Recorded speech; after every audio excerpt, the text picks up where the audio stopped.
వచ్చిపోయి దేవుని యొక్క పరిచర్యలో సువార్త చెప్తూనే ఉంటారు.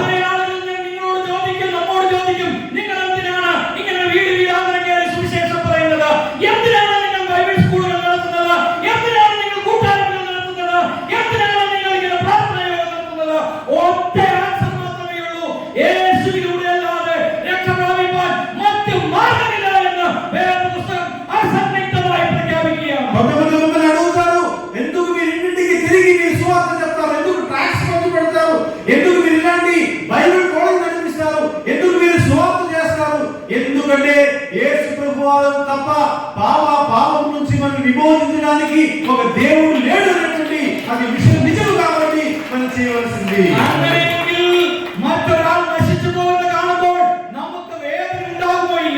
ఎందుకంటే ఒక వ్యక్తి నశించిపోవడానికి నరకానికి వెళ్ళడానికి మనకి ఇష్టం లేదు.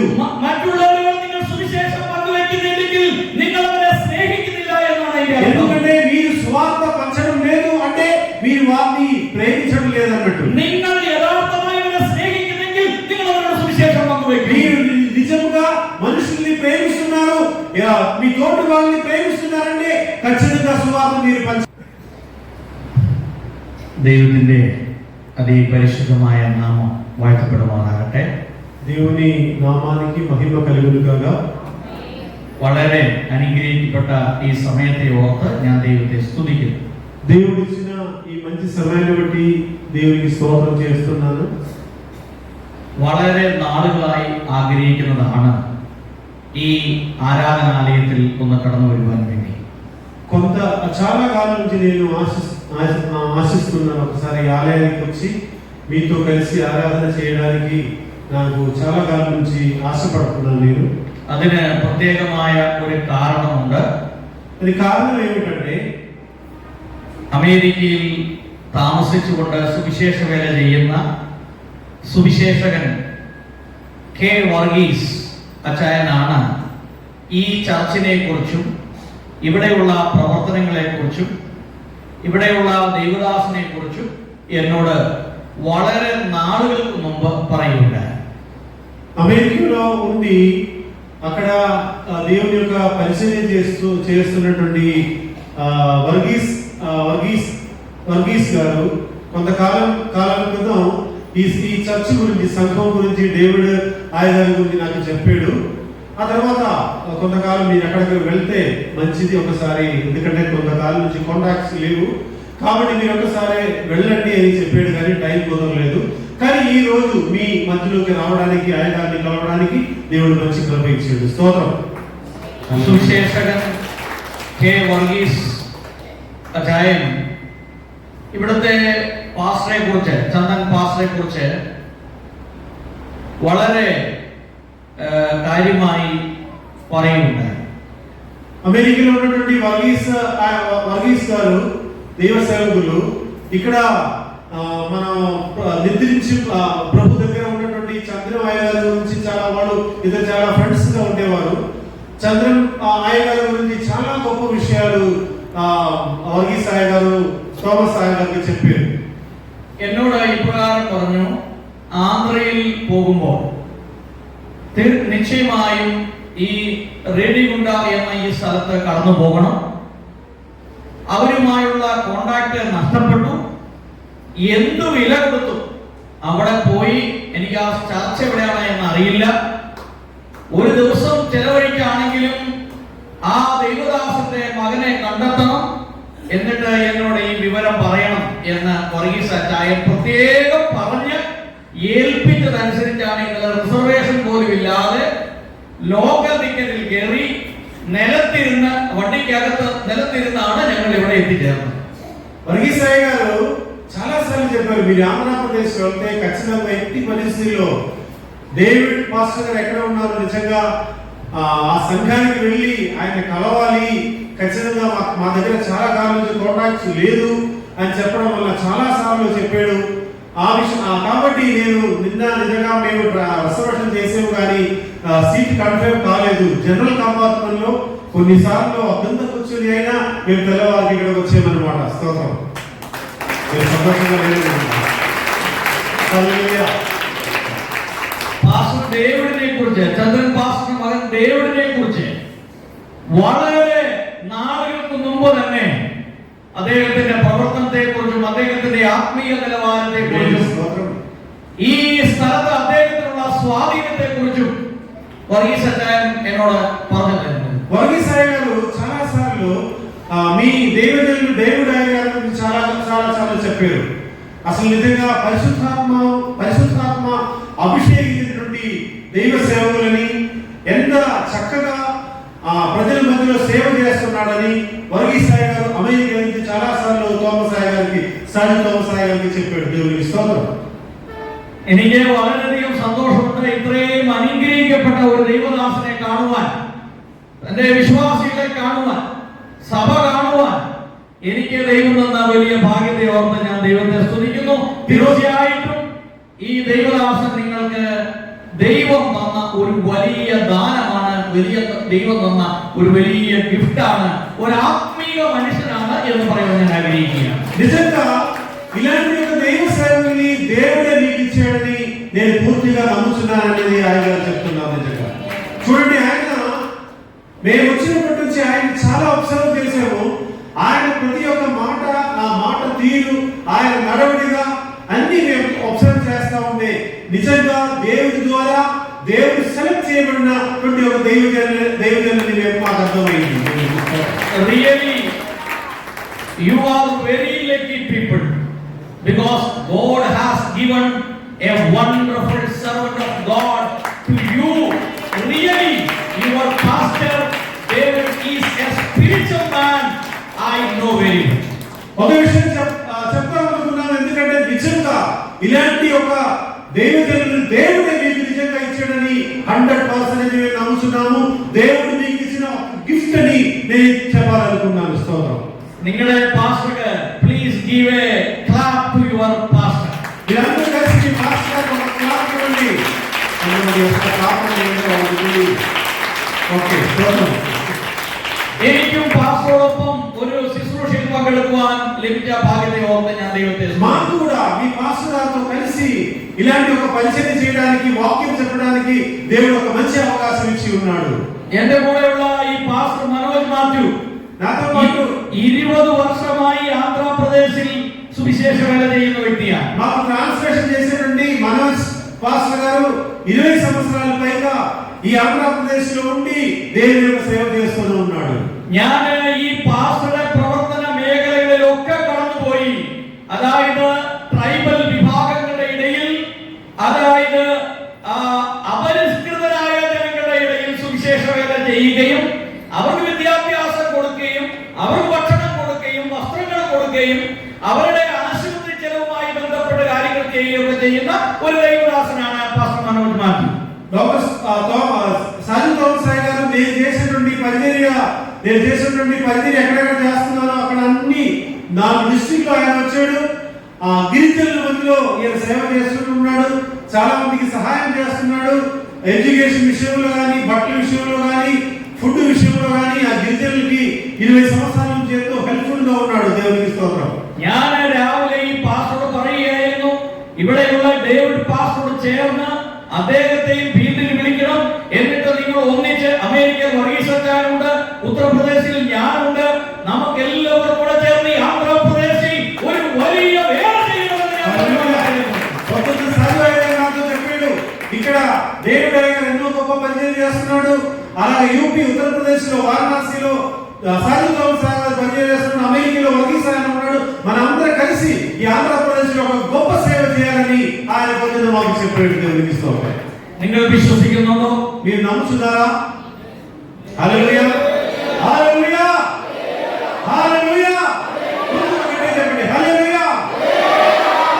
ദൈവം നമുക്ക് വേണ്ടി അത്ഭുതങ്ങൾ പ്രവർത്തിക്കാൻ అద్భుతాలు చేసేవాడు. విశ్వసించాൽ నీ దైవത്തിന്റെ మహత్వం കാണും. మీరు దేవుడిని నమ్మితే ఖచ్చితంగా దేవుడు మీ జీవితంలో అద్భుతాలు చేస్తాడు. നിങ്ങൾ ഒരു 40 മിനിറ്റ് വളരെ ശ്രദ്ധയോടുകൂടി ഇരുന്നാൽ ചില കാര്യങ്ങൾ ഞാൻ നിങ്ങളെ പറഞ്ഞ് ബോധ്യപ്പെടുത്തുവാൻ ആഗ്രഹിക്കുകയാണ്. దాదాపు 40 నిమిషాలు మీరు చాలా శ్రద్ధగా వింటే మీకు కొన్ని విషయాలు దేవుని యొక్క పరిశుద్ధాత్మ ద్వారా తెలియపరుస్తామని నేను అనుకుంటున్నాను. ദൈവത്തിന്റെ ആത്മാവ് ഞങ്ങളിലൂടെ നിങ്ങളോട് സംസാരിക്കും. మేము కాదు మాట్లాడేది, దేవుని యొక్క పరిశుద్ధాత్మ നിങ്ങൾ ഒരല്പസമയം ശ്രദ്ധിക്കുവാൻ തയ്യാറാണോ? మీరు కొంత టైం మీరు వినడానికి సిద్ధంగా ఉన్నారా?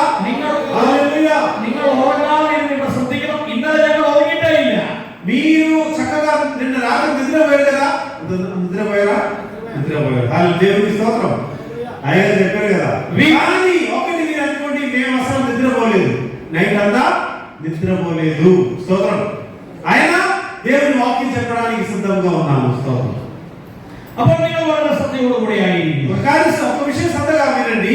ఇది చాలా ఆసక్తి కలిగి ఉండాలి దేవుని యొక్క సన్నిధిలో. ഇന്ന് ഞാൻ നിങ്ങളുടെ മുമ്പിൽ വെക്കുന്ന విషయం, ఈ రోజు మేము చెప్పదలుచుకున్నామన్న విషయం ఏమిటంటే, why should I preach the gospel? నేను ఎందుకు సువార్త చెప్పాలి అదే నా అంశం. നമ്മൾ സുവിശേഷം പങ്കുവെക്കേണ്ട ആവശ്യകത എന്താണ്? మన ఎందుకు సువార్త ప్రకటించాలి, సువార్త ప్రకటించవలసిన అవసరం ఏమిటి? ഈ സുവിശേഷം പങ്കുവെക്കുക എന്ന് പറഞ്ഞാൽ പാസ്റ്ററുടെ മാത്രം ഉത്തരവാദിത്തമാണോ? సువార్త ప్రకటించడం అనేది పాస్టర్ గారి యొక్క పని మాత్రం కాదు. നിങ്ങൾ പാസ്റ്റർ മാത്രമാണോ സുവിശേഷം പ്രസംഗിക്കേണ്ടത്? పాస్టర్ గారు మాత్రం సువార్త చెప్పాలా? നമ്മുടെ ഓരോരുത്തരുടെയും ഉത്തരവാദിത്തമാണ് സുവിശേഷം പങ്കുവെക്കുക എന്നുള്ളത്. మనం ప్రతి ఒక్కరూ సువార్త ప్రకటించాలనేది దేవుని యొక్క వాక్యం చెప్తుంది. എന്തിനാണ് നാം സുവിശേഷം പ്രസംഗിക്കേണ്ടത്? ఎందుకు మనం సువార్త చెప్పాలి? പല പ്രതിസന്ധികൾ ആന്ധ്രാപ്രദേശിലുണ്ട്, ഉത്തർപ്രദേശിലുണ്ട്. ഇന്ത്യ മുഴുവൻ സുവിശേഷ പ്രവർത്തകർ പീഡിപ്പിക്കപ്പെടുന്നു, അവർ ഉപദ്രവിക്കപ്പെടുന്നു. പിന്നെയും സുവിശേഷം എന്തുകൊണ്ടാണ് ഇവർ പ്രസംഗിക്കുന്നത്? ఆంధ్రప్రదేశ్లో గాని, ఉత్తరప్రదేశ్లో గాని, ఛత్తీస్గఢ్లో గాని సువార్త ప్రకటిస్తే ఖచ్చితంగా కొన్ని ఆపదలు ఎదురవుతూ ఉంటాయి. కానీ అన్ని ఇబ్బందుల మధ్యలోనూ మనం ఎందుకు సువార్త ప్రకటించాలి? ഞങ്ങൾ ഒരു സുവിശേഷകന്റെ ഭവനത്തിൽ കടന്നുപോയി. അദ്ദേഹത്തെ ചില നാളുകൾക്ക് മുമ്പ് ചില സുവിശേഷ വിരോധികൾ അദ്ദേഹത്തെ വെട്ടിക്കൊല്ലുവാനായിട്ട് ഇടയായിത്തീർന്നു. ഞങ്ങൾ ആ ഭവനത്തിൽ കടന്നുപോയി അദ്ദേഹത്തിന്റെ ഭാര്യയെ കണ്ടു. അവർ ഞങ്ങളോട് പറഞ്ഞു, എന്റെ ഭർത്താവിനെ സുവിശേഷ വിരോധികൾ കൊന്നുകളഞ്ഞുവെങ്കിലും ഞാൻ ഇപ്പോഴും ആ സുവിശേഷം പറഞ്ഞുകൊണ്ടേയിരിക്കുന്നു. 4 రోజుల క్రితం ఏలూరు డిస్ట్రిక్ట్ లో కొయ్యూరు అనేటువంటి గ్రామానికి దగ్గర విజయ్ కుమార్ అని చెప్పేసి ఒక అయ్యగారింటికి వెళ్ళాము. 2016లో జూన్ 7వ తారీఖు నక్సలైట్స్ ఆయన్ని నరికి చంపారు. దేవునికి స్తోత్రం. కానీ 5 సంవత్సరాలు ఆ గ్రామంలో వాళ్ళ భార్య సువార్త చేసింది. హల్లెలూయా.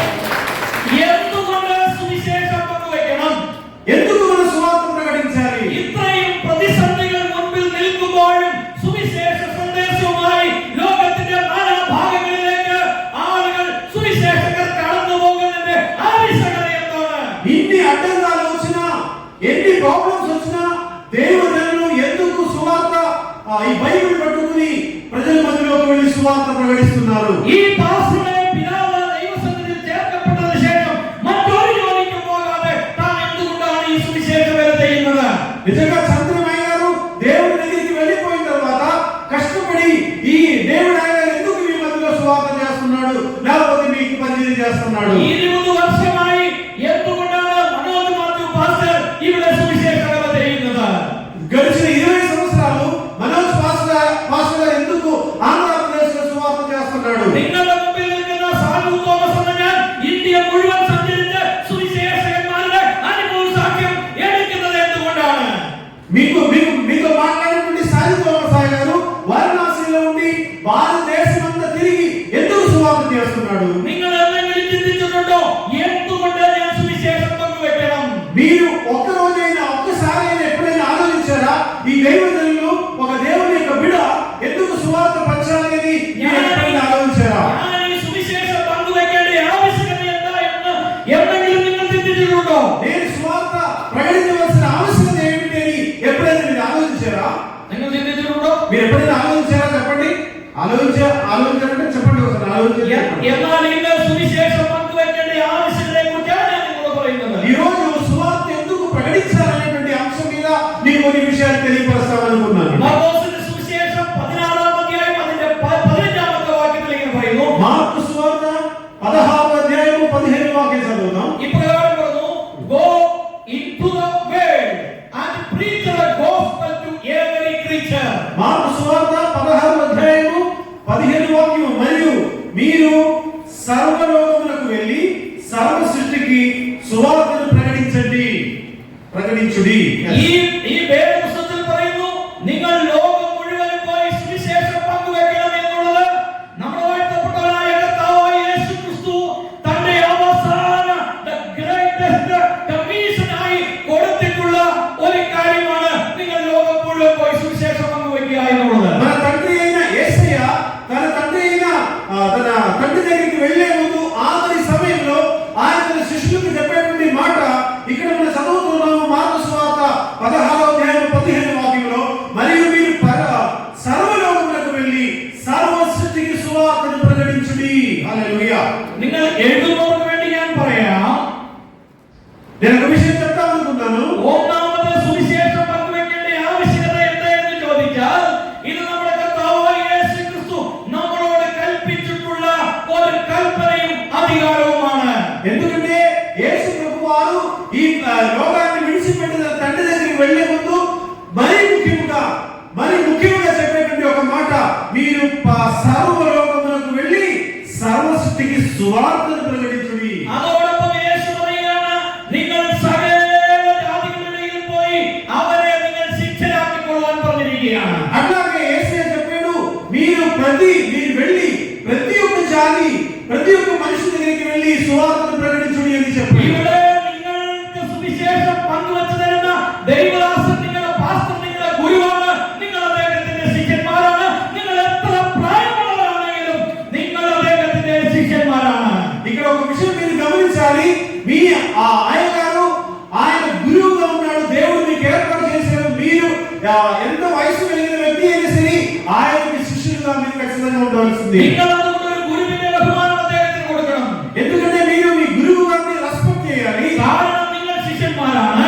ఎందుకంటే మీరు శిష్యులు కాబట్టి ఆయన్ని గౌరవించాలి. ഇതിന്റെ കാരണം യേശു കൽപ്പിച്ച കൽപ്പനയാണ്, നിങ്ങൾ ശിഷ്യന്മാരെ വാർത്തെടുക്കുവാൻ.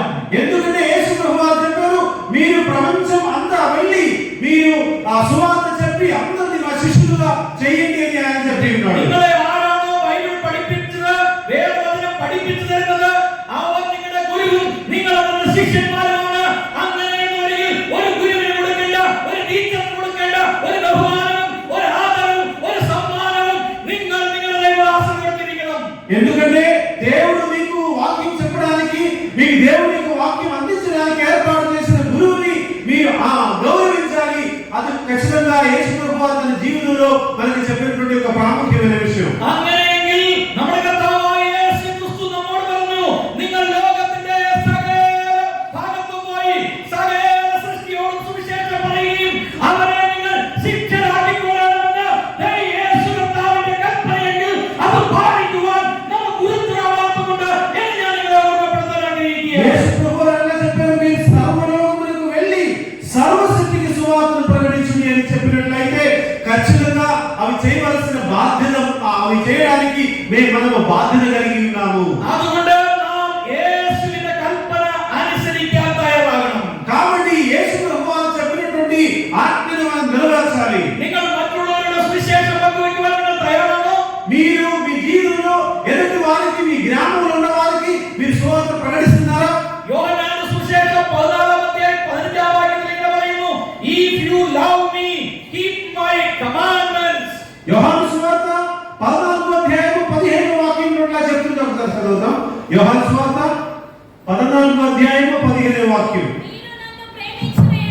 మీరు నన్ను ప్రేమించిన యెడల నా ఆజ్ఞను గైకొందురు. നിങ്ങൾ എന്നെ സ്നേഹിക്കുന്നുവെങ്കിൽ നിങ്ങൾ എന്റെ കൽപ്പനകളെ കാത്തുകൊള്ളും. మీరు నన్ను ప్రేమించిన యెడల నా ఆజ్ఞను గైకొందురు. അപ്പോൾ നിങ്ങൾ യേശുവിനെ സ്നേഹിക്കുന്നുണ്ടോ? మీరు యేసు ప్రభువుని ప్రేమిస్తున్నారా? യേശുവിനെ നിങ്ങൾ സ്നേഹിക്കുന്നെങ്കിൽ യേശു പറഞ്ഞ അവസാനത്തെ ഗ്രേറ്റ് കമ്മീഷനാണ്, നിങ്ങൾ ലോകമെമ്പാടും പോയി സുവിശേഷം പങ്കുവെക്കുവാൻ. యేసు ప్రభువుని మీరు ప్రేమిస్తున్నారంటే ఖచ్చితంగా ఆయన చెప్పిన ఒక ప్రాముఖ్యమైన మాట, మీరు సర్వలోకములకు వెళ్ళి సర్వ సృష్టికి సువార్తను ప్రకటించుడి అని చెప్పాడు. എന്തു പ്രതികൂലം നമ്മുടെ മുമ്പിൽ വരട്ടെ, എന്തു പ്രയാസം നമ്മുടെ മുമ്പിൽ വരട്ടെ, കഷ്ടതയോ പട്ടിണിയോ ഉപദ്രവമോ നഗ്നതയോ എന്തു പ്രതിസന്ധി വരട്ടെ, എന്തിനേറെ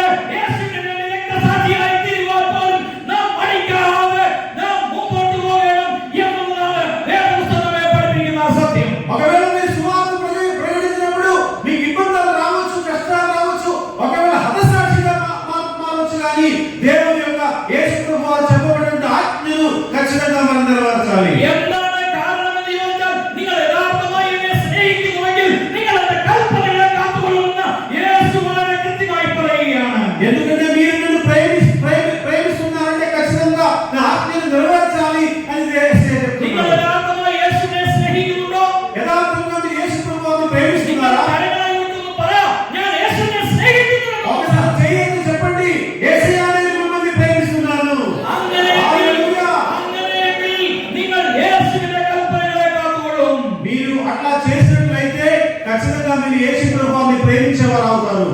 പിന്നീട് ഒന്നാമത്തെ പോയിന്റ് ഞാൻ നിങ്ങളോട് പറഞ്ഞു, സുവിശേഷം പങ്കുവെക്കേണ്ട ആവശ്യമെന്നാൽ യേശു നമ്മളോട് കൽപ്പിച്ചിട്ടുള്ളതാണ്. మొట్టమొదటిగా మనం ఎందుకు సువార్త ప్రకటించాలంటే యేసు ప్రభువారి ఒక ఆజ్ఞ కాబట్టి మన సువార్త ప్రకటించాలి. രണ്ടാമത് ഞാൻ നിങ്ങളോട് പറയാൻ ആഗ്രഹിക്കുന്ന കാര്യം, സുവിശേഷം പങ്കുവെക്കേണ്ട ആവശ്യകത എന്താണെന്ന് ചോദിച്ചാൽ ഈ സുവിശേഷത്തിലൂടെ മാത്രമേ നമുക്ക് രക്ഷയുള്ളൂ എന്ന വേദപുസ്തകം നമ്മെ പഠിപ്പിക്കുകയാണ്. సెకండ్ పాయింట్ ఏంటంటే ఈ సువార్త ద్వారా మాత్రమే మనకు because the gospel is the only way of salvation. ఎందుకంటే సువార్త ఈ గాస్పెల్ సువార్త ద్వారా మాత్రమే మనకు రక్షణ కలుగుతుంది. ఈ సువిశేషത്തിലൂടെ മാത്രമേ നമുക്ക് രക്ഷ പ്രാപിക്കാൻ കഴിയുള്ളൂ. సువార్త వినడం ద్వారా మాత్రమే మనకు పాపక్షమ కలుగుతుంది అని దేవుని యొక్క వాక్యం చెప్తుంది. యేసు ఇప్రకారం പറഞ്ഞു, యోహന്നാന്റെ സുവിശേഷം 14 അധ്യായം 6 വാക്യത്തിൽ, యోహాను సువార్త 14 అధ్యాయం 6 వాక్యంలో, I am the way and the truth and the life. No one comes to the Father. నేను మార్గమును సత్యమును జీవమును నా ద్వారానే తప్ప ఎవడును తండ్రి యొద్దకి రాడు. രണ്ടാമത് ഞാൻ പറഞ്ഞത് സുവിശേഷം പങ്കുവെക്കേണ്ട പ്രധാനപ്പെട്ട കാരണം ഈ സുവിശേഷത്തിലൂടെ അല്ലാതെ നമുക്ക് രക്ഷ പ്രാപിക്കാൻ മറ്റു మార్గങ്ങളില്ല. రెండవ పాయింట్ ఏమిటంటే సువార్త కాకుండా తండ్రి దగ్గరికి వెళ్ళడానికి ఎటువంటి మార్గం లేదు అని దేవుని యొక్క వాక్యం చెప్తుంది. വേറെ ഒരു മാർഗത്തിലൂടെ രക്ഷ പ്രാപിക്കാൻ മാർഗമില്ലാത്തതുകൊണ്ടാണ് ഈ പ്രദേശത്തൂടെ എല്ലാം കടന്നുപോയി ഈ സുവിശേഷം ശക്തമായി വിളിച്ചു പറയുന്നത്. ఎందుకంటే యేసు ప్రభువారు తప్ప నిజమైన దేవుడు లేడు కాబట్టి తండ్రి దగ్గరికి వెళ్ళడానికి వేరే మార్గం లేదు. రోమీయులకు రాసిన పత్రిక 6వ అధ్యాయం 23వ వాక్యం చదువుతామండి ఒకసారి. రోమీయులకు రాసిన పత్రిక 6వ అధ్యాయం 23వ వాక్యం. పాపము వలన వచ్చే జీతము మరణము, అయితే దేవుని కృపావరము మన ప్రభువైన క్రీస్తు యేసునందు నిత్య జీవము. പാപത്തിന്റെ ശമ്പളം മരണമാണ് എന്നാണ് വേദപുസ്തകത്തിൽ പറഞ്ഞിരിക്കുന്നത്. పాపము వలన మరణము వస్తుంది అని మనం చదువుతున్నాము. For the wages of sin is death. పాపం వలన మరణము, పాపముకు జీవము మరణం అని రాయబడి ఉన్నది. എന്നാൽ ഈ പാപത്തിൽ നിന്നും മരണത്തിൽ നിന്നും രക്ഷപ്പെടുവാൻ യേശു ക്രിസ്തുവിലൂടെ മാത്രമേ സാധ്യമായുള്ളൂ. ఎందుకంటే పాపము నుంచి మరణము నుంచి తప్పించుకోవాలంటే ప్రతి ఒక్కరు యేసయ్య దగ్గరికి రావాల్సింది, సువార్త వినవలసింది. యేసు క్రిస్తు మాత్రమే രക്ഷ പ്രാപിക്കാൻ ഒരേ ഒരു മാർഗം. ఈ ప్రపంచంలో రక్షకుడు యేసయ్య, యేసు ప్రభు మాత్రమే. അതുകൊണ്ട് ഈ രക്ഷാനായകനായ ക്രിസ്തുവിനെ ലോകത്തിന് പരിചയപ്പെടുത്തി കൊടുക്കുവാൻ എനിക്കും നിങ്ങൾക്കും ഒരേ ഉത്തരവാദിത്വമുണ്ട്. కాబట్టి యేసు ప్రభువాన్ని లోకానికి పరిచయం చేయడం అనేది మనకు దేవుడు అప్పగించినటువంటి బాధ్యత అన్నమాట. അതുകൊണ്ടാണ് ഇത്രയും കഷ്ടം സഹിച്ച് സുവിശേഷം പങ്കുവെക്കുന്നത്. కాబట్టి దైవజనులు ఎంత కష్టం వచ్చినా, ఎంత నష్టం వచ్చినా, అవమానాలు ఎదుర్కొన్నా సరే అన్ని మర్చిపోయి దేవుని యొక్క పరిచర్యలో సువార్త చెప్తూనే ఉంటారు. വളരെ ആളുകൾ നിങ്ങളോട് ചോദിക്കും, നമ്മോട് ചോദിക്കും, നിങ്ങൾ എന്തിനാണ് ഇങ്ങനെ വീട് വീടാന്തരം കയറി സുവിശേഷം പറയുന്നത്? എന്തിനാണ് നിങ്ങൾ ബൈബിൾ സ്കൂളുകൾ നടത്തുന്നത്? എന്തിനാണ് നിങ്ങൾ കൂട്ടായ്മകൾ നടത്തുന്നത്? എന്തിനാണ് നിങ്ങൾ ഇങ്ങനെ പ്രാർത്ഥനകൾ നടത്തുന്നത്? ഒറ്റ ആൻസർ മാത്രമേ ഉള്ളൂ, യേശുവിലൂടെ അല്ലാതെ രക്ഷ പ്രാപിക്കാൻ മറ്റു മാർഗമില്ല എന്ന് വേദപുസ്തകം അസന്നിഗ്ധമായി പ്രഖ്യാപിക്കുകയാണ്. కొంతమంది మమ్మల్ని అడుగుతారు, ఎందుకు మీరు ఇంటికి తిరిగి మీరు సువార్త చెప్తారు, ఎందుకు ట్రాక్స్ పంచి పెడతారు, ఎందుకు మీరు ఇలాంటి బైబిల్ కోడింగ్ నడిపిస్తారు, ఎందుకు మీరు సువార్త చేస్తారు? ఎందుకంటే యేసు ప్రభువారు తప్ప పాపం నుంచి మనం విమోచించడానికి ఒక దేవుడు లేడు అన్నటువంటి అది విషయం నిజం కాబట్టి మనం చేయవలసింది. അങ്ങനെയെങ്കിൽ മറ്റൊരാൾ നശിച്ചു പോകുന്നത് കാണുമ്പോൾ നമുക്ക് വേദന ഉണ്ടാകുമോ ഇല്ലയോ? ఎందుకంటే ఒక వ్యక్తి నశించిపోవడానికి, నరకానికి వెళ్ళడానికి మనకి ఇష్టం లేదు. മറ്റുള്ളവരോട് നിങ്ങൾ സുവിശേഷം പങ്കുവെക്കുന്നില്ലെങ്കിൽ നിങ്ങൾ അവരെ സ്നേഹിക്കുന്നില്ല എന്നാണ് ഇതിന്റെ അർത്ഥം. ఎందుకంటే మీరు సువార్త పంచడం లేదు అంటే మీరు వారిని ప్రేమించడం లేదన్నట్టు. നിങ്ങൾ യഥാർത്ഥമായി അവരെ സ്നേഹിക്കുന്നെങ്കിൽ നിങ്ങൾ അവരോട് സുവിശേഷം പങ്കുവെക്കും. మీరు నిజంగా మనుషుల్ని ప్రేమిస్తున్నారు, మీ తోటి వాళ్ళని ప్రేమిస్తున్నారంటే ఖచ్చితంగా సువార్త మీరు పంచాలి. സുവിശേഷം പങ്കുവെക്കുന്നതിന് ഒരു വിദ്യാഭ്യാസത്തിന്റെ ആവശ്യവുമില്ല. సువార్త చెప్పడానికి, యేసు ప్రభువాన్ని ఎదుటి వాళ్ళకి పరిచయం చేయడానికి నిజంగా విద్య అనేది చదువు అవసరం లేదు. നിങ്ങൾ ബൈബിൾ കോളേജിൽ പോകേണ്ടതായിട്ട് ആവശ്യമില്ല. ആവശ്യമില്ല. మీరు బైబిల్ కాలేజీకి వెళ్ళి BTH MDH డాక్టరేట్ నేర్చుకోవాల్సిన అవసరం లేదు. ഒറ്റ കാര്യം മാത്രം നിങ്ങൾ ചെയ്താൽ മതി.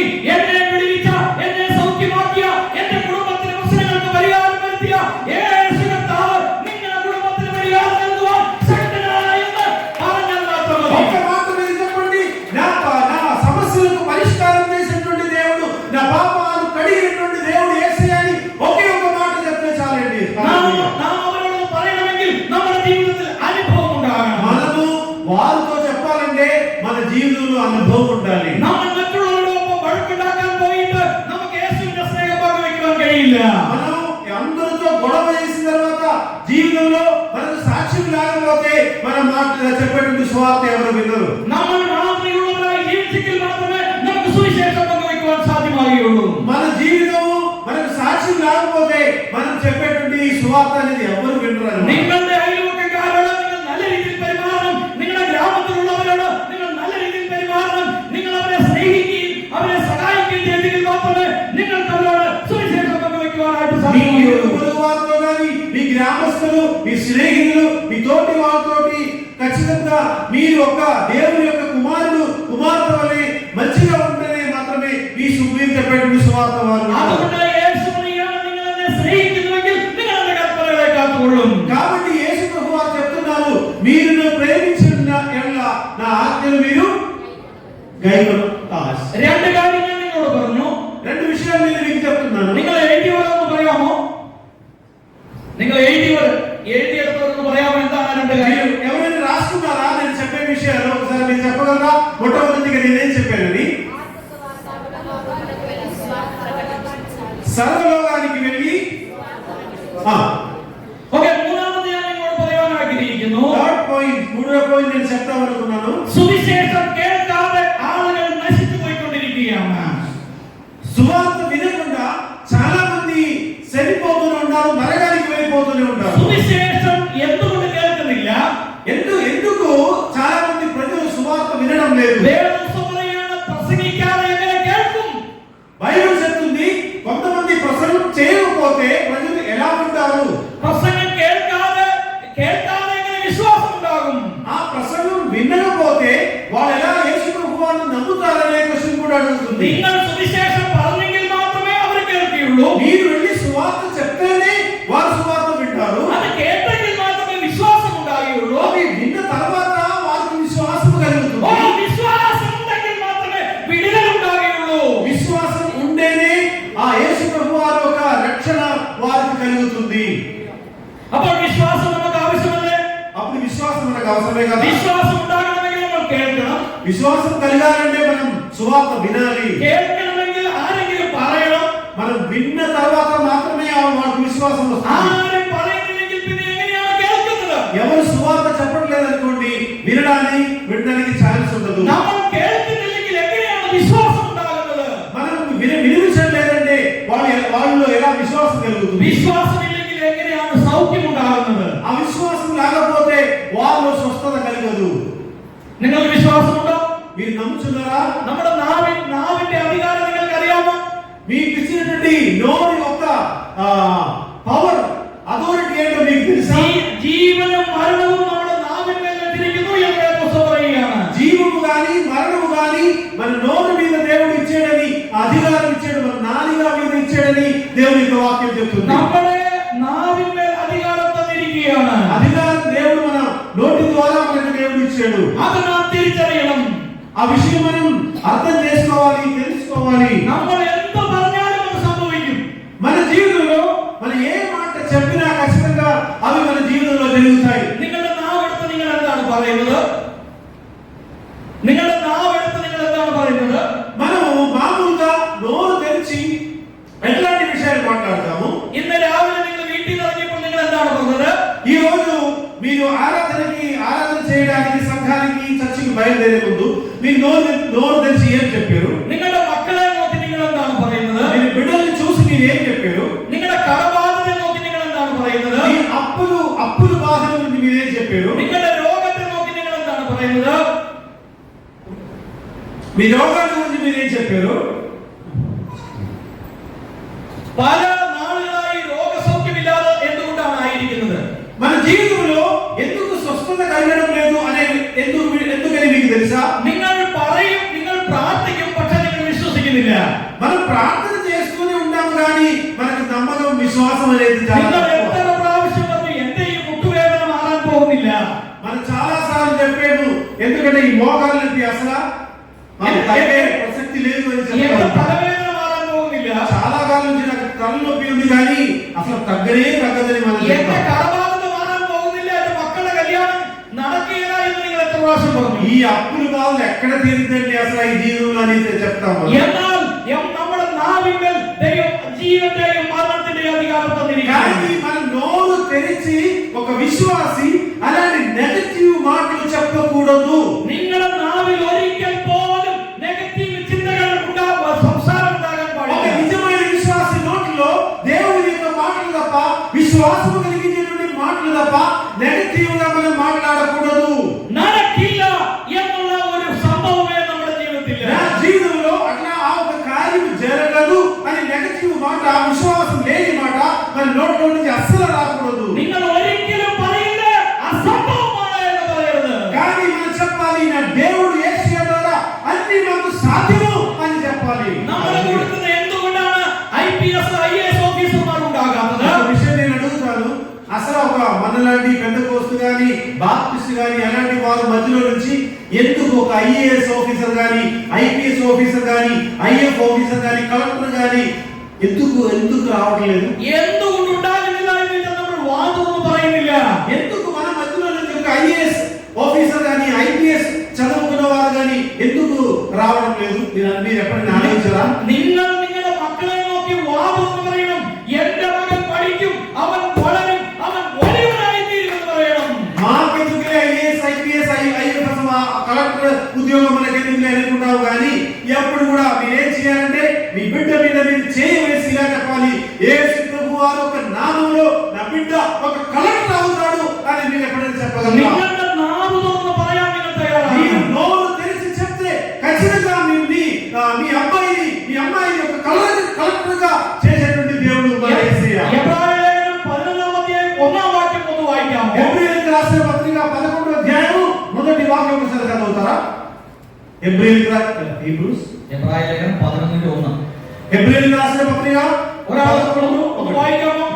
విశ్వాసమనున్నది నిరీక్షింపబడు వాటి యొక్క నిజ స్వరూపమును అదృశ్యమైనది ఉన్నవనుటకు రుజువునై ఉన్నది.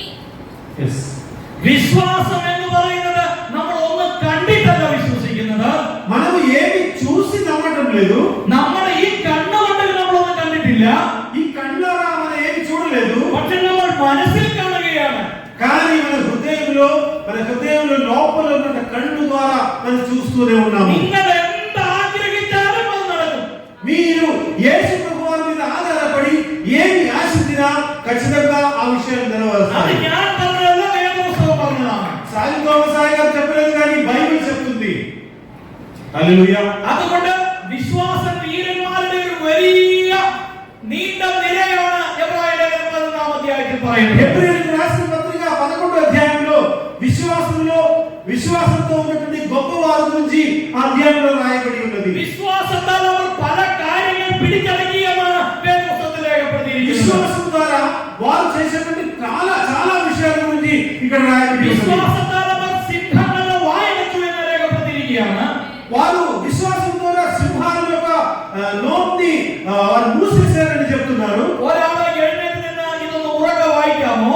ఒకసారి మీరు ఎవరైనా లేచి నిలబడి వాక్య భాగం ఒకసారి చదవండి. നിങ്ങളുടെ വിശ്വാസം ഒന്ന് വർദ്ധിക്കാൻ വേണ്ടിയാണ്. എബ്രായ ലേഖനം 11వ അധ്യായം హెబ్రీయులకు రాసిన పత్రిక 11వ అధ్యాయం അതിന്റെ 33ാമത്തെ വാക്യം ഒരാൾ എഴുന്നേറ്റ് വായിക്കാം. 33వ వాక్యం నుంచి ఒకసారి ఎవరైనా లేచి నిలబడి ఒకసారి చదువుతారా? ഉറക്കെ വായിക്കണം. గట్టిగా చదవండి. విశ్వాసము ద్వారా రాజ్యములను జయించిరి, నీతి కార్యములను జరిగించిరి, వాగ్దానములను పొందిరి, సింహముల నోళ్లను మూసిరి, అగ్ని బలమును సందర్చిరి, ఖడ్గదారును తప్పించుకునిరి, బలహీనులుగా ఉండి బలపరచబడిరి, యుద్ధములలో పరాక్రమశాలులైరి, అన్ని సేనలను పారద్రోలిరి.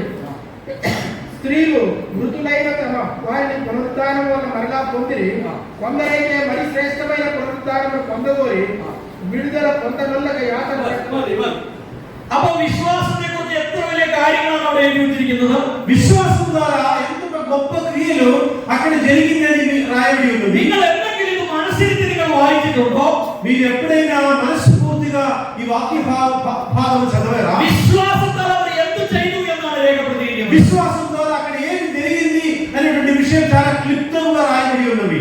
അതുകൊണ്ട് ഒരാൾ ജീവിക്കേണ്ടത് വിശ്വാസത്തിലാണ്. కాబట్టి విశ్వాసం అనేటువంటి పేరు ఉంది కాబట్టి మనలో విశ్వాసం అనేది ఉందా లేదా అని మనం పరిశీలన చేసుకోవాలి. മലയാളത്തിൽ ഇവിടെ പ്രാർത്ഥനയ്ക്ക് വന്നിരിക്കുന്ന ഒരാളെ കുറിച്ച് പറയുന്നത് విశ్వాసి എന്നാണ് പറയുന്നത്. మలయాళంలో కూడా తెలుగులో కూడా ఏమంటారు? ఒక బిలీవర్ అంటే విశ్వాసి అని అంటారు. നിങ്ങൾ విశ్వాసిയാണോ అవిశ్వాసిയാണോ? కానీ నిజంగా మనలో నిజమైన విశ్వాసం అనేది లేదు. നമ്മുടെ പേര് విశ్వాసి എന്നാണെങ്കിൽ നിങ്ങൾ എന്തുകൊണ്ട് విశ్వസിക്കുന്നില്ല? మన పేరు ప్రజలు మనల్ని పిలిస్తే విశ్వాసి అని మనకు పేరు పెట్టి పిలుస్తారు కానీ మనలో విశ్వాసం ఉందా లేదా అని మనం ఒకసారి పరిశీలన చేసుకోవాలి. విశ్వసించవരെ కురిచాണ് ഇതിനകത്ത് പറഞ്ഞിരിക്കുന്നത്. అట్లాంటి విశ్వాసం గురించి ఈ ఒక హెబ్రీయులకు రాసిన పత్రిక 11వ అధ్యాయంలో చాలా క్లియర్ గా రాయబడి ఉంది. നിങ്ങൾ എന്തെങ്കിലും വിശ്വാസത്താൽ സിംഹത്തിന്റെ വായ അടച്ചിട്ടുണ്ടോ? మీరు ఎప్పుడైనా విశ్వాసం ద్వారా ఒక సింహం దగ్గరికి వెళ్ళి ఆ సింహము నోళ్ళను మూసారా? നിങ്ങൾ എന്തെങ്കിലും വിശ്വാസത്താൽ പാമ്പിന്റെ മുഖം അടച്ചിട്ടുണ്ടോ? మీరు ఎప్పుడైనా విశ్వాసం ద్వారా ఒక పాము దగ్గరికి వెళ్ళి పట్టుకున్నారా? നിങ്ങൾ സർപ്പങ്ങളെ പിടിച്ചടക്കും. యేసు ప్రభువు వారు చెప్పారు, ఏం చెప్పారు? మీకు నిజంగా నేను ఇచ్చిన శక్తి ద్వారా మీరు ఏం చేస్తారు?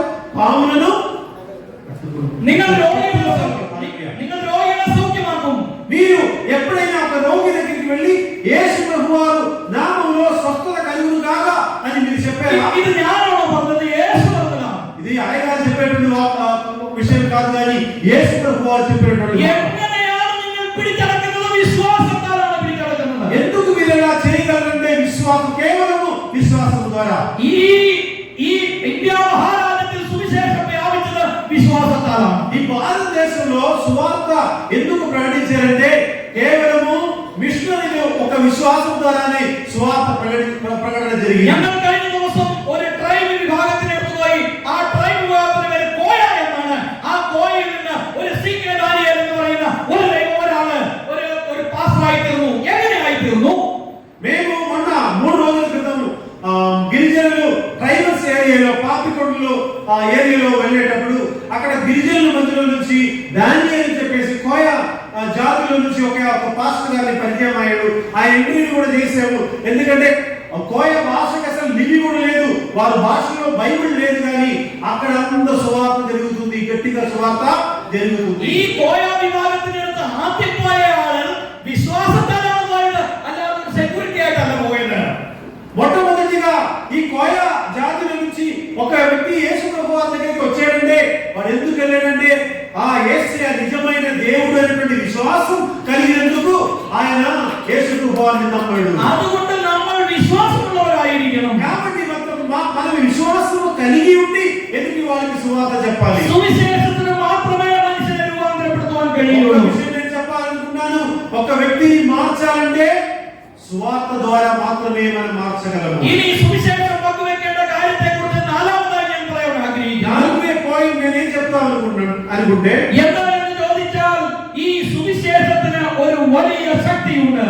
సువార్త మామూలుగా కాదు. సువార్త అనేది ఒక సువార్తకు ఒక పవర్ ఉన్నది. ഇങ്ങനെയാണ് ഇവിടെ എഴുതിയിരിക്കുന്നത്. Because the gospel is the power of God. రోమీయులకు రాసిన పత్రిక 1వ అధ్యాయం 16వ వచనం చదువుతామండి. రోమీయులకు రాసిన పత్రిక ఫస్ట్ 16 చదవండి ఒకసారి. రోమీయులకు రాసిన రోమా పత్రిక సువార్తను గూర్చి నేను సిగ్గుపడిన వాడను కాను. ఏలయనగా తప్పు ప్రతివానికి మొదట యూదునికి క్రీస్తు దేశస్థునికి కూడా రక్షణ కలగజేయుటకు అది దేవుని శక్తి అయి ఉన్నది. అది దేవుని శక్తి అయి ఉన్నది. അപ്പോൾ സുവിശേഷത്തിന് ഒരു ശക്തിയുണ്ട്.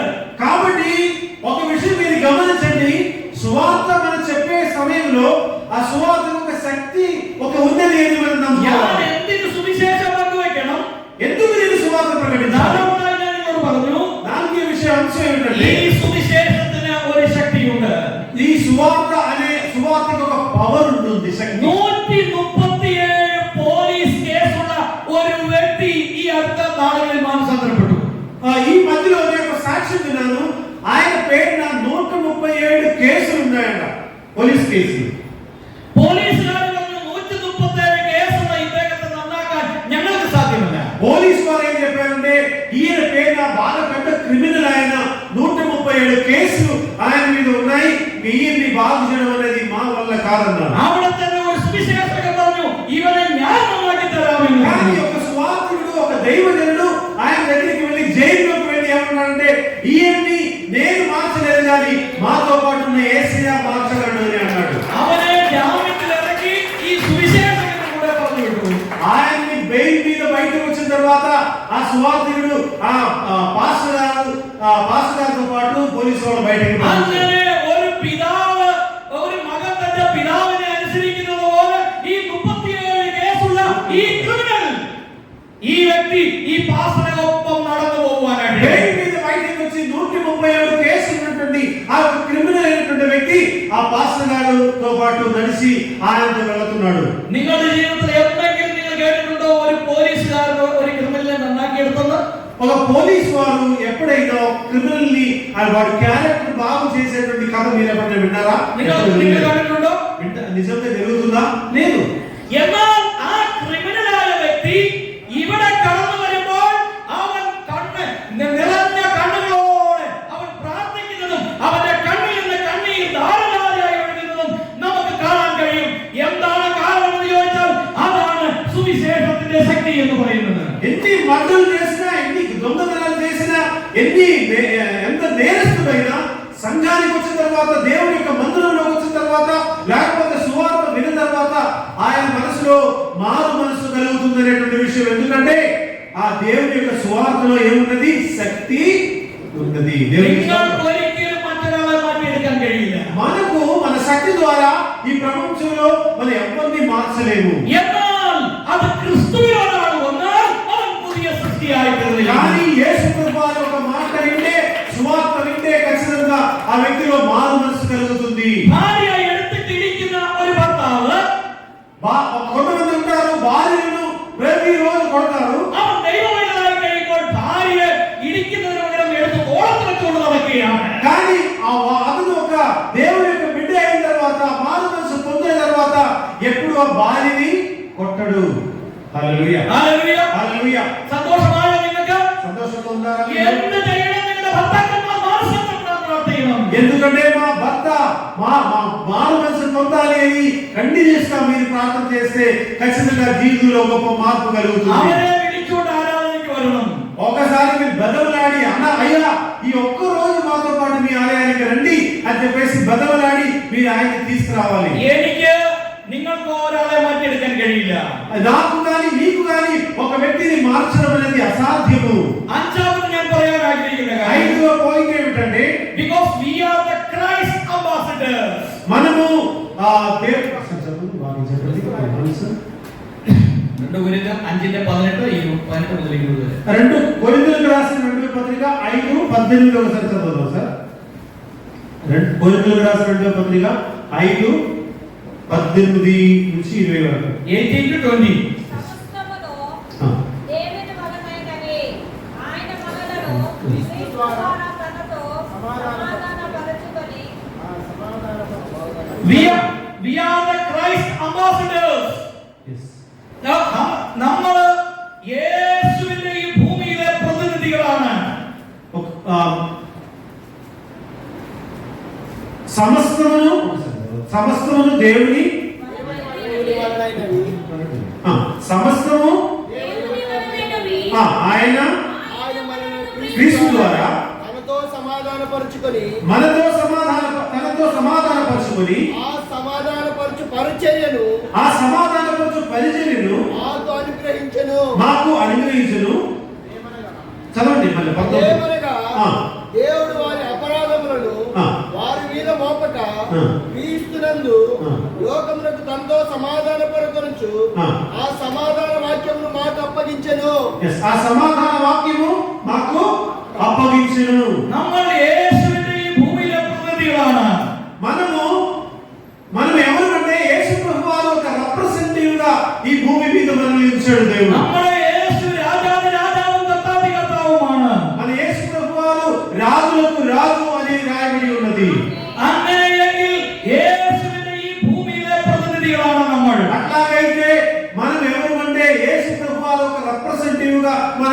కలిగి ఉన్నాము. ഒരു ബാങ്ക് ഉദ്യോഗസ്ഥനെ നിങ്ങൾ നോക്കുക.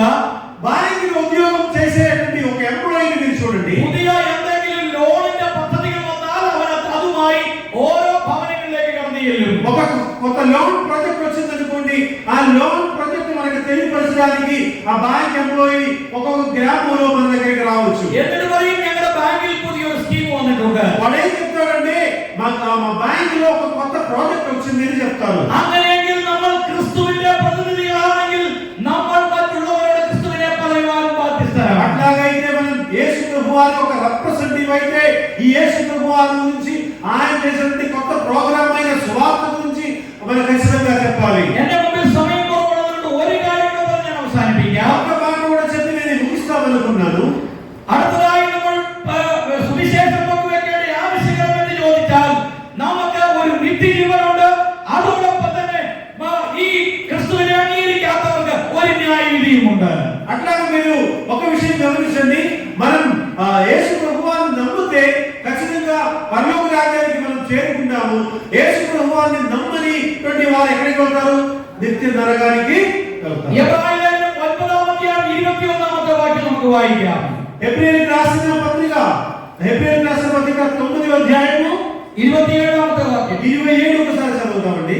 మనుషులు ఒక్కసారే మృతి పొందవలెనని నియమింపబడెను. ఆ తరువాత తీర్పు జరుగును. హెబ్రీయులకు రాసిన పత్రిక 9:27 వాక్యం ఇట్లా చదవబడింది. మనుషులు ఒక్కసారి మృతి పొందవలనని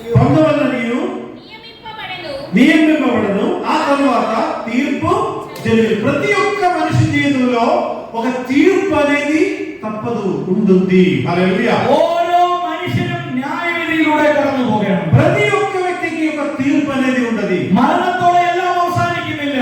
మరణంతో అన్ని ముగించబడతాయని నమ్మడానికి లేదు. നമ്മുടെ ഈ ശരീരത്തിൽ 3 വ്യത്യസ്ത അവസ്ഥകളുണ്ട്.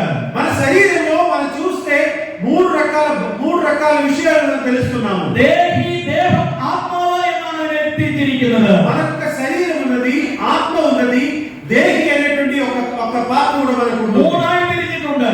అవి 3 రకాలుగా డివైడ్ అయి ఉన్నది. നമ്മൾ മരിക്കുമ്പോൾ നമ്മുടെ പ്രാണനും ആത്മാവും നമ്മുടെ ശരീരം വിട്ടു പോകുന്നു. మనం మరణించేటప్పుడు ఆత్మ అనేది మన బాడీని, దేహాన్ని, శరీరాన్ని విడిచిపెట్టి వెళ్ళిపోతుంది. എന്നാൽ നമ്മുടെ ശരീരം മാത്രം ഇവിടെ അവശേഷിക്കുന്നു. ఈ భూమి మీద ఏం మిగులుతుందంటే శరీరం ఒకటే మిగులుతుంది. ആ ശരീരം എടുത്ത് നമ്മൾ കുഴിച്ചിടുന്നു. ఆ శరీరాన్ని మనం సమాధి చేస్తాము. എന്നാൽ നമ്മുടെ ആത്മാവ് എവിടേക്ക് പോയി? కానీ మన ఆత్మ ఎక్కడికి వెళ్తుంది? എന്നാൽ വേദപുസ്തകം ഇപ്രകാരം പറയുകയാണ്. దేవుని యొక్క వాక్యం ఏం చెప్తుందంటే കർത്താവായ യേശു ക്രിസ്തു രണ്ടാമതായി മടങ്ങി വരുമ്പോൾ యేసు ప్రభువారు మళ్ళీ వచ్చిన తర్వాత ഈ മരിച്ചവർ ഉയർത്തും. ఈ మరణించిన యేసు ప్రభువారిలో నిద్రించిన ప్రతి ఒక్కరు పైకి లేపుస్తారు. അവർക്ക് ഒരു പ്രതിഫലമുണ്ട്. వారికి ఖచ్చితంగా ఒక రివార్డ్ అనేది దేవుడు ఇస్తాడు. എന്റെ വാക്കുകൾ ഞാൻ ഇവിടെ അവസാനിപ്പിക്കുമ്പോൾ എനിക്ക് നിങ്ങളോട് പറയാനായിട്ടുള്ളത്, నేను ఇక్కడ ముగిస్తామనుకున్నాను. നാം സുവിശേഷം പങ്കുവെക്കുന്നവരായിരിക്കണം. మనం ఖచ్చితంగా మన జీవితంలో ఒక విశ్వాసి సువార్తని ఖచ్చితంగా పంచుకోవాలి. എന്തുകൊണ്ട് ഞാൻ സുവിശേഷം പ്രസംഗിക്കണം എന്നുള്ളത് വലിയൊരു വിഷയമാണ്. ఎందుకు నేను దేవుని యొక్క వాక్యం వినాలనే చెప్పాలనేది, సువార్త ప్రకటించాలని చాలా పెద్ద ఒక సబ్జెక్ట్. ഒരുപാട് കാര്യങ്ങളുമായി ബന്ധപ്പെട്ട് പറയുവാനായിട്ടുണ്ട്. చాలా విషయాలు దీనికి సంబంధించి చెప్పాలి. എന്നാൽ നമ്മുടെ മുമ്പിൽ സമയമില്ലാത്തതുകൊണ്ട് ചില പ്രധാനപ്പെട്ട കാര്യങ്ങളാണ് ഞാൻ നിങ്ങളോട് പറഞ്ഞത്. కానీ సమయం చాలా తక్కువ ఉంది కాబట్టి నేను చిన్న విషయాలు మాత్రం మీతో మాట్లాడాలి. അതുകൊണ്ട് സുവിശേഷം പങ്കുവെക്കേണ്ട ആവശ്യകതയെ കുറിച്ച് ഞാൻ നിങ്ങളോട് പറഞ്ഞു. నేను ఎందుకు సువార్త చెప్పాలి, ఎందుకు సువార్త ప్రకటించాలనే విషయం మీకు గుర్తు చేస్తాను. എന്ത് പ്രതിസന്ധി വന്നാലും എന്ത് പ്രയാസങ്ങൾ വന്നാലും സുവിശേഷം പങ്കുവെക്കുവാൻ നാം തയ്യാറാകണം. ఎంత ఇబ్బందులు వచ్చినా, కష్టాలు వచ్చినా, ఎంత ప్రాబ్లం సమస్యలు వచ్చినా మన సువార్త చెప్పడం మాత్రము మన జీవితంలో ఆపకూడదు. നിങ്ങൾ സുവിശേഷം പങ്കുവെക്കുവാൻ തയ്യാറാണോ? మీరు సువార్త పొందడానికి సిద్ధంగా ఉన్నారా? അങ്ങനെയുള്ളവർ നിങ്ങളുടെ കരങ്ങളെ ഒന്ന് ഉയർത്താമോ? സുവിശേഷം ഞാൻ പങ്കുവെക്കും. నేను సువార్త చెప్తాను, ప్రకటిస్తాను. ఎంత కష్టం వచ్చినా, ఎన్ని ఇబ్బందులు ఎదుర్కొన్నా నేను సువార్త ప్రకటిస్తానని ഞാൻ മറ്റുള്ളവരോട് സുവിശേഷം പറയും. నేను సువార్త పంచుతాను, సువార్త ప్రకటిస్తాను. നമുക്കൊന്ന് എഴുന്നേറ്റ് നിൽക്കാം. నేను మా జీవితంలో సువార్త ప్రకటిస్తాను నిర్ణయం తీసుకున్నాను. ఒకసారి లేచి నిలబడదామండి. హల్లెలూయా, హల్లెలూయా. നമുക്ക് നമ്മോട് തന്നെ പറയാം, ഞാൻ സുവിശേഷം മറ്റുള്ളവരോട് എന്തായിരിക്കും? ഈ రోజు నుంచి ఈ ఆలయాన్ని విడిచిపెట్టేటప్పుడు നമ്മുടെ കണ്ണിലെ അടയ്ക്കാം, നമ്മുടെ കണ്ണിലെ നമുക്ക് അടയ്ക്കാം. ఒకసారి కళ్ళు మూసుకుందాం. ഒരു നിമിഷം നമുക്കൊന്ന് ചിന്തിക്കാം.